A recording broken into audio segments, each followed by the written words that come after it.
Bonjour, j'espère que vous allez bien. On se retrouve aujourd'hui pour le bilan culturel du mois d'avril 2021.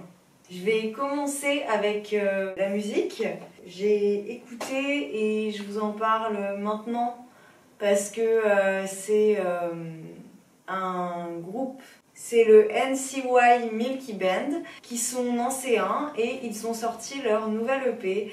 J'adore la DA, j'adore les styles de musique, c'est très groovy, c'est un mélange de jazz avec de la soul, avec de la funk. C'est hyper entraînant. Je vous invite vraiment à aller écouter ça, je vous mettrai ça en barre d'infos de toute façon. Ça donne de la bonne humeur. Ils vont se produire quand les salles vont réouvrir, je pense. Donc vous pourrez les suivre sur leur réseau et ils sont hyper actifs. Et ensuite, j'ai écouté une partie de l'album de Eddie Despretto que je trouve bon. Je n'ai plus les titres en tête, mais il y en a qui m'ont beaucoup plu. Vous verrez sûrement ça en barre d'infos. Ensuite, je vais passer à la catégorie film.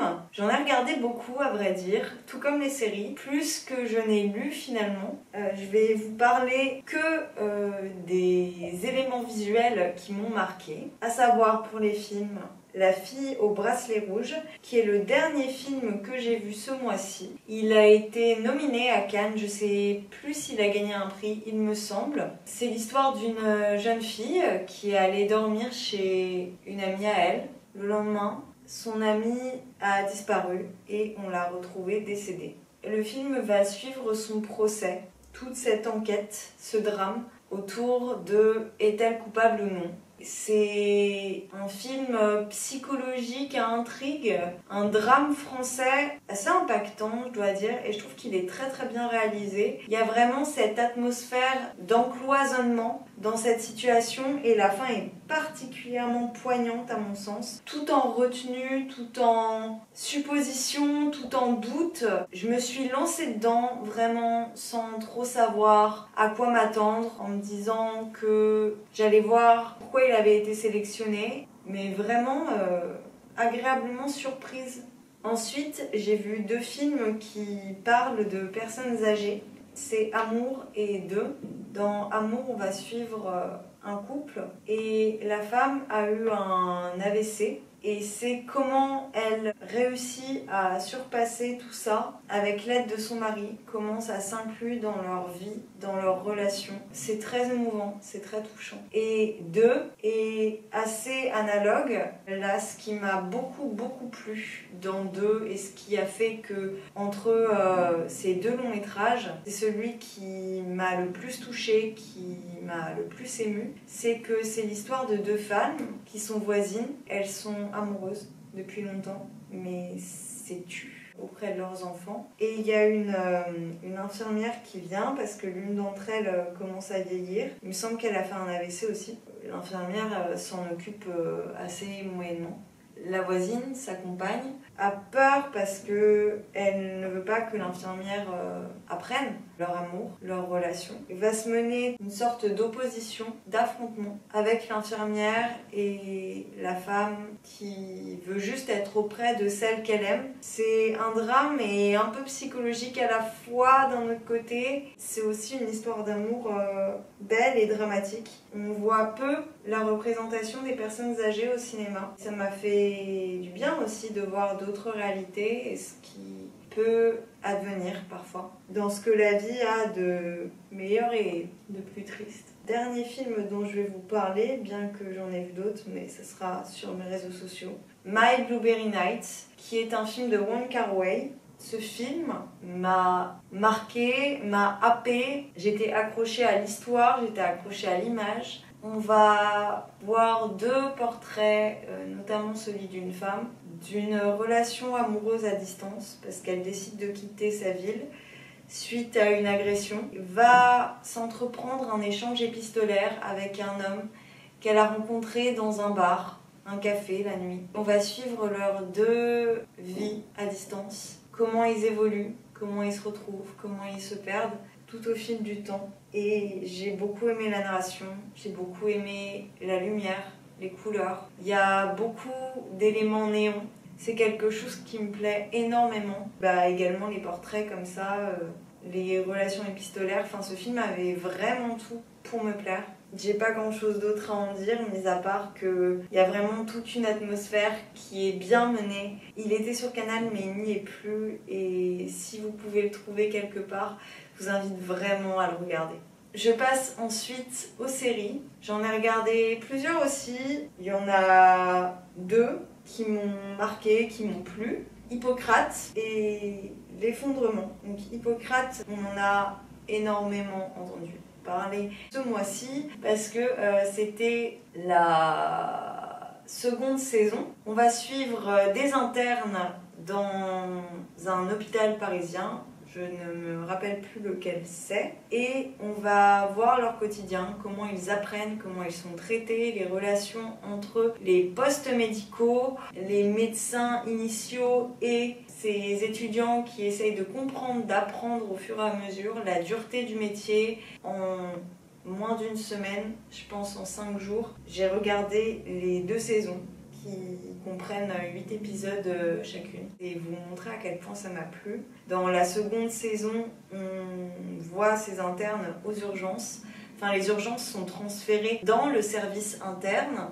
Et là où j'avais un peu peur que la situation sanitaire actuelle soit omniprésente, c'est pas le cas. C'est le cas dans les 2 derniers épisodes, mais sinon, c'est assez décentré de ces problématiques-là. On s'attache beaucoup au personnage. Le personnage de Louise Bourgoin est mon préféré. J'ai hâte de regarder la saison 3, j'ai hâte de voir comment ils vont amener tout ce qui nous touche actuellement, tout ce qui touche le personnel hospitalier. Je trouve que c'est une série de qualité, d'autant plus que le réalisateur de cette série est un ancien médecin qui est aussi le réalisateur de Première année, dont j'avais déjà parlé, il me semble, mais en tout cas que j'avais vu il y a quelques mois et qui m'avait beaucoup plu quant à la réalité qui est décrite sur la fac de médecine. Et lorsqu'il y a eu toute l'épidémie qui est arrivée en mars 2020, il a arrêté ses activités de cinéaste et il est retourné à l'hôpital parce qu'il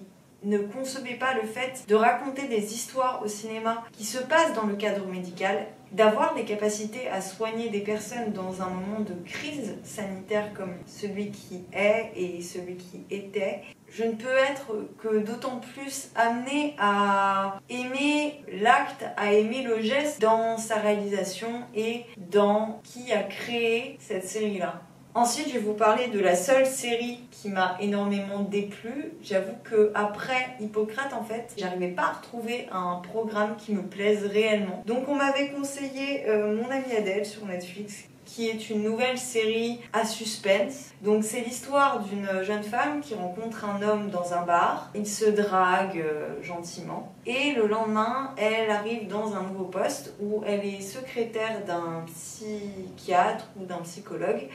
Et il se trouve que c'est cet homme-ci, donc scénario assez cliché. Elle va se lier d'amitié sans trop le savoir avec la femme de cet homme, avec qui elle travaille tous les jours et avec qui il y a une relation assez ambiguë. Va se créer une histoire, j'ai pas envie de dire d'amour, une histoire physique, une histoire charnelle en tout cas, qu'elle va s'interroger à continuer ou non et évidemment vu qu'elle va faire les mauvais choix, elle va continuer.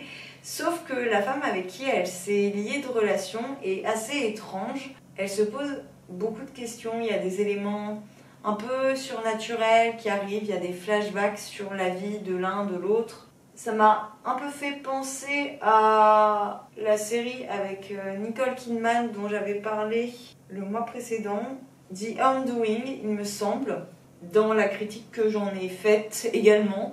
C'est-à-dire que là où ça pouvait être intéressant, ça retombait totalement et c'était très mal fait, très mal joué et j'ai pas du tout aimé, je me suis fait chier, j'ai mis ça en fond pour passer le temps, à vrai dire. Et la dernière série, mais pas des moindres, c'est L'Effondrement, qui est une production des Parasites pour Canal+.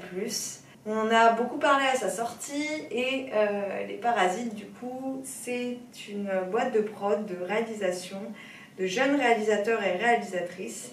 Et ils avaient fait une série sur les théories de l'effondrement. Donc c'est plus ou moins une série anthologique de plusieurs situations dues au phénomène de l'effondrement qui est réellement en train d'arriver. C'est très pesant, c'est pas une série à regarder si vous êtes déjà dans cette espèce d'anxiété, mais je trouve que le sujet est très bien traité. L'épisode où vraiment je poserai des trigger warnings parce que c'est oppressant au possible.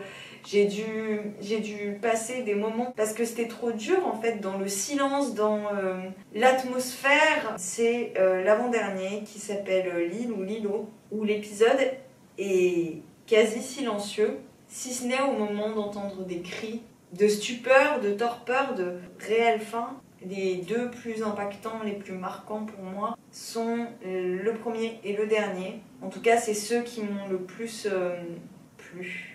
Ensuite, je vous parle des podcasts. J'ai participé, comme j'en ai déjà parlé dans un vlog, au podcast Adelphité, mené par Réjeanne et Cassandra, qui traite des questions de féminisme, de société en règle générale. C'est un podcast de qualité dont je vous ai parlé à plusieurs reprises, mais étant donné que j'ai réalisé un épisode avec elle, je le mentionne ici parce que ça a quand même été assez marquant dans mon mois.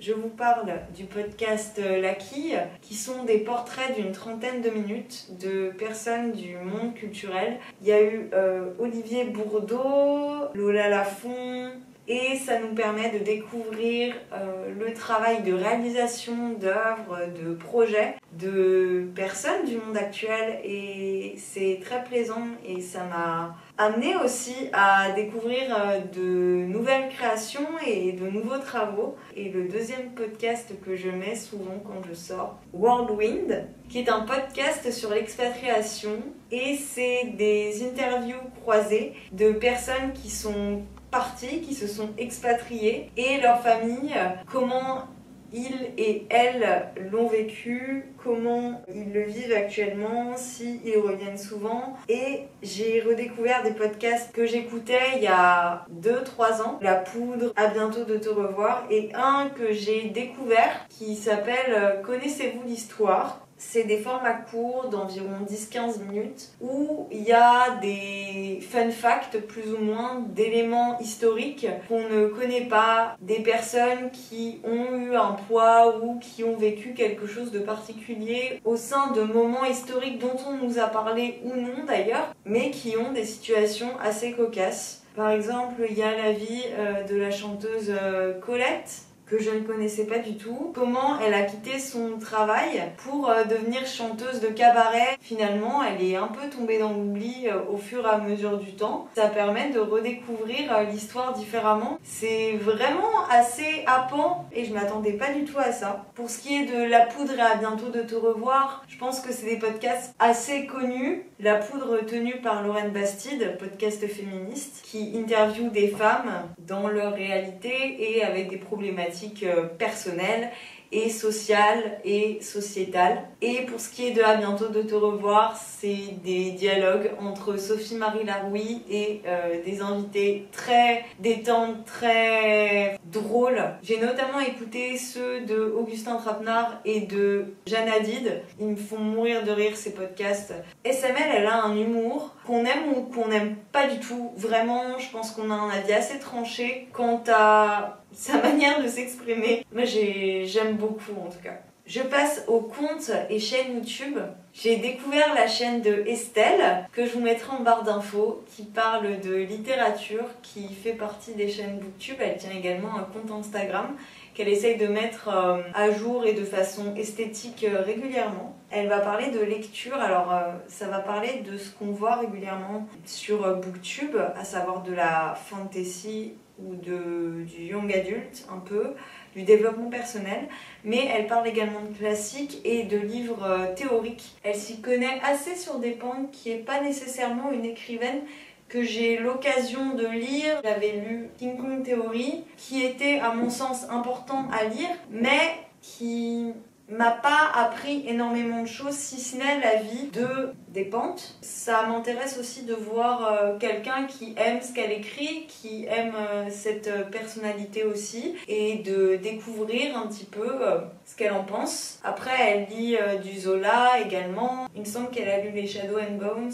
du Sally Rooney, et elle se penche aussi sur des questions de développement personnel. Je vous invite à aller voir sa chaîne, elle publie tous les dimanches normalement. Ensuite, je vais vous parler de la chaîne de Gwyn Calesi qui fait des bilans culturels. Elle parle vraiment beaucoup d'environnement, mais ce que j'ai le plus regardé, à vrai dire, sur sa chaîne, ce sont les bilans culturels.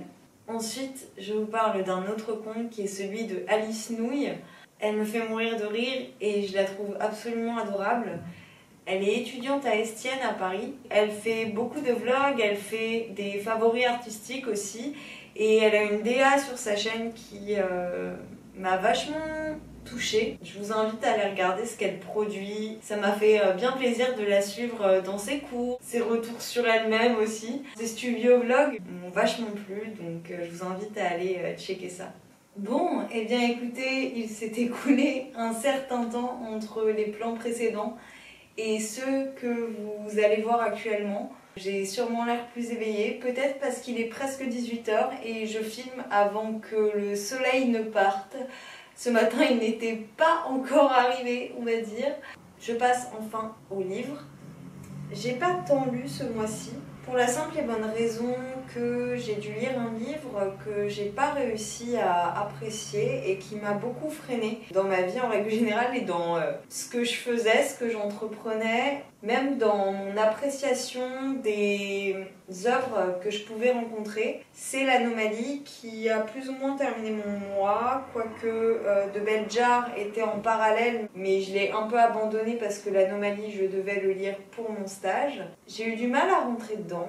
Il y a eu des moments où j'ai apprécié ma lecture, mais ça a été tout de même assez compliqué de rester happée par ce qu'on m'amenait. On va suivre des portraits, une vingtaine, et toutes ces personnes viennent de différents endroits du monde et ils vont se retrouver dans un avion qui atterrira 2 fois. Ça vient questionner ce qui relève des univers parallèles et des dimensions annexes. J'ai pas aimé parce que j'ai trouvé qu'on se perdait beaucoup dans ce qui voulait être donné au lecteur. Il y avait beaucoup trop d'informations, beaucoup trop de personnages aussi, et que c'était pas assez approfondi à mon goût. La plume est pas désagréable, je le nie pas, mais peut-être trop en surface. C'est le roman qui a remporté le prix Goncourt de cette année. Il n'a pas écrit énormément de livres, je crois, Hervé Letellier. Je sais qu'on a donné quand même beaucoup de tribut à cet ouvrage. Je peux saisir ce pourquoi ça plaît, mais personnellement, j'ai pas été sensible à ce qui m'était donné et ça m'a vraiment impacté dans tout le reste finalement, et c'est pour ça que j'ai très peu lu ce mois-ci. Mais je peux désormais le dire car à l'heure où vous verrez cette vidéo, j'aurai déjà débuté mon stage que j'effectue au sein de l'association de la Foire du Livre de Bruxelles. Donc si vous retrouvez certains contenus sur les réseaux sociaux, il est tout à fait probable que j'ai pu en créer, ou du moins que j'ai pu les voir de près ou de loin. Je vous invite à suivre ça sur les réseaux sociaux. Il y a également la création d'un nouveau média en ligne qui va permettre de faire perdurer le livre à l'année. Moi, c'est surtout ce sur quoi je travaille. Il y a des contenus audio, il y a des contenus vidéo, il y a des articles également. On essaie tout au plus de se lier avec des auteurs, autrices et acteurs et actrices du monde du livre et leur public dans la plus grande des diversités, dans la plus grande représentation possible. Donc vraiment, je vous invite à les regarder. Ensuite, j'ai lu Rashomon, qui est un tout petit recueil dont j'ai déjà parlé dans un vlog, de Akutagawa. J'ai pas aimé non plus. J'ai trouvé ça extrêmement dur, extrêmement cru, peu appréciable et lent, alors que les 3 nouvelles étaient relativement courtes. Je pense qu'il y a vraiment une culture qui est tellement différente de la mienne que j'ai pas réussi à me mettre dedans par dégoût. la cruauté qui était montrée, qui était pensée, qui était validée, c'était pas appréciable entre la douceur et la cruauté. Ça fait partie des œuvres asiatiques qui est relativement cruelle à mon sens, ou du moins dans tout ce que j'ai pu lire. C'est dans une certaine polarité les ouvrages de littérature asiatique que j'ai rencontrés. Je vous parle du dernier livre que j'ai lu, The Bell Jar de Sylvia Plath, qui m'a plu dans la plume, qui se concentre autour du suicide. Je trouve que c'est cru, cruel, beau, triste, notamment parce que c'est une autofiction qui va relater toute la descente aux enfers qui relève de morbide et de suicidaire et de dépressif chez l'autrice. On va voir une jeune fille qui gagne un concours. Elle va pouvoir se rendre à New York où elle va effectuer un stage dans un journal de mode. Il y a tous les chamboulements de la vie d'adulte, il y a toute cette relation avec ses parents. En opposition, la mère est vraiment haineuse envers sa fille. Les hommes ne sont pas cléments envers elle non plus. Elle ne l'est pas et on a un peu l'impression que tout lui vient en plein dedans. Elle est heurtée et elle se heurte. Il y a des éléments de langage problématiques dans la réécriture. Je parle notamment du N-word. Ce livre aurait très bien pu être réédité et peut-être qu'elle l'utilisait pour justement montrer la cruauté du monde qui l'entourait, mais c'est toujours quelque chose que j'apprécie pas voir. Il y a une représentation New York par contre que j'ai trouvé assez intéressante dans sa découverte, dans la découverte d'elle-même à travers cette ville, tous les parcours qu'elle pouvait rencontrer et à travers le sien qui lui-même est vraiment une tombée aux enfers, que ça soit interne, même dans les lieux. Très bon ouvrage, malgré les problèmes que j'ai pu citer antérieurement. Je vous ramène tout de même à une vidéo de Olala Chick qui en parlait assez bien. J'ai lu deux graphiques, La délicatesse de Bonin, qui est l'adaptation en bande dessinée du roman de Daniel Funkinos. On va suivre deux personnes, une jeune femme un peu perdue dans sa vie, toujours amoureuse de l'homme avec qui elle a été mais qui n'est plus son compagnon. Elle va être draguée au travail par son patron, de qui elle va repousser les avances à maintes reprises. Et on va voir son collègue qui tombe amoureux d'elle, qui est assez étrange à vrai dire. Au début elle est un petit peu repoussée et puis finalement se crée une relation entre eux sans trop savoir comment elle est amenée. Enfin je trouve que ça vient un peu comme un cheveu sur la soupe, son attirance envers lui. Alors peut-être que c'est le fait que ce soit une adaptation en roman graphique, mais j'avoue que j'ai pas trop compris pourquoi d'un coup elle ressentait de l'attractivité envers cet homme. Quoi qu'il en soit, ce sont deux identités, deux personnalités qui se rencontrent dans ce qu'elles ont d'externe au monde. Je saurais pas comment dire. Il y a une sorte de eux et le monde, comme s'ils étaient dans une bulle. Les dessins sont vraiment beaux, ça c'est quelque chose que je peux pas enlever. L'histoire est assez poétique, la fin est assez poétique et c'est très bien servi par l'illustrateur, mais c'est pas nécessairement un ouvrage que je vais retenir si ce n'est au niveau des couleurs. Je pense notamment à une planche avec des fleurs qui tombent sous un arbre et on voit les deux amants. Sans trop savoir pourquoi, ça me fait un peu penser à Jeu d'enfant dans l'atmosphère qui est amenée. Et l'autre graphique que j'ai lu, c'est Persépolis de Satrapi, qui est un classique des romans graphiques de la bande dessinée, et on va voir l'histoire de cette petite fille qui ne comprend pas pourquoi son pays se comporte ainsi, la prise de pouvoir du Shah d'Iran, comment il n'est plus à la tête du pays, comment sa famille a vécu ça, quelle est l'histoire du pays en lui-même, et on va le voir à travers les yeux de cette petite fille qui découvre absolument tout de ce qu'il y a autour, de tous les préconçus qu'on lui met en tête, de toutes les règles qu'on lui impose, et à partir du moment où le pouvoir change, ces règles changent également et la personne qu'on porte au nu change aussi. On va voir comment les esprits sont détournés, comment ils sont manipulés. On va voir comment elle voit ça aussi en tant que femme en France maintenant, et vraiment c'était hyper plaisant à lire, même dans ce qu'il y avait de dur et de réel et de ce qui est vraiment advenu. J'ai vu le film entre-temps et j'ai pas lu les autres ouvrages. Je le ferai sûrement plus tard. Ça m'amène aussi une histoire que je ne connais pas et que occidentaux n'ont pas forcément eu l'occasion de voir. Et ça nous donne un bon aperçu, à mon sens. Si vous avez lu L'Arabe du futur, il y a quelque chose d'assez analogue entre les deux, mais c'est d'autant plus poignant, d'autant plus prégnant dans Persépolis, parce que c'est l'histoire d'une femme. Et je termine avec la 7e obsession que j'ai sous la main. C'est celui sur l'amour, qui est absolument magnifique. Il y a des articles, il y a des BD qui reviennent sur énormément de films et leurs thématiques. Il y a une direction artistique qui est sublime. Il y a des illustrations, il y a des photos, il y a des interviews également. Là, c'est sur Viggo Mortensen. Il y a des retours en arrière sur l'histoire, sur ce qui va sortir. C'est assez excellent. Et je trouve que ça ne coûte pas si cher pour la beauté du produit. Là, j'ai pris celui sur Wes Anderson également. Et j'ai vraiment hâte de voir les numéros suivants. Sur ce, je vous laisse. On se retrouve au plus vite. Et jusque-là, vous pouvez me retrouver sur les réseaux sociaux et me parler dans les commentaires. Ciao!